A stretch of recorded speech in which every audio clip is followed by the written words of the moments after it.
नमस्कार दर्शक बंधु जय जगन्नाथ। फाइनाली ओडिशा पिलामानक पई ओडिशा पुलिस तरफरु ओडिशा डिस्ट्रिक्ट कनेस्टेबल 4219 कोटी पदवी रे जल्दी नियुक्ति आसिया पई जाउची।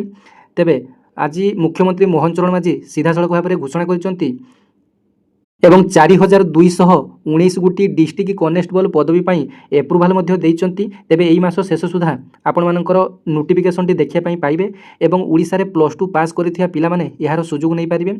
तेबे एथिरे बयस कथा जदि देखिबा 18 रु 23 वर्ष पर्यंत जनरल पिला मानक पई, एससी एसटी एससीबीसी पिला मानक पई एज रिलैक्सेशन 5 वर्ष रहिछि अर्थात 28 वर्ष पर्यंत आवेदन करि पारिबे। तेबे समस्तक पई 3 वर्षर एक्स्ट्रा एज रिलैक्सेशन रहिछि जेमिति कि जनरल पिला माने 18 रु 26 वर्ष पर्यंत आवेदन करें एवं एससी एसटी एससीबीसी 18 रु 31 वर्ष बयस पर्यंत आवेदन करें। तेबे कोरोना समय कोरोना भाइरस समय अधिक 3 वर्ष एज रिलैक्सेशन दि जाइए।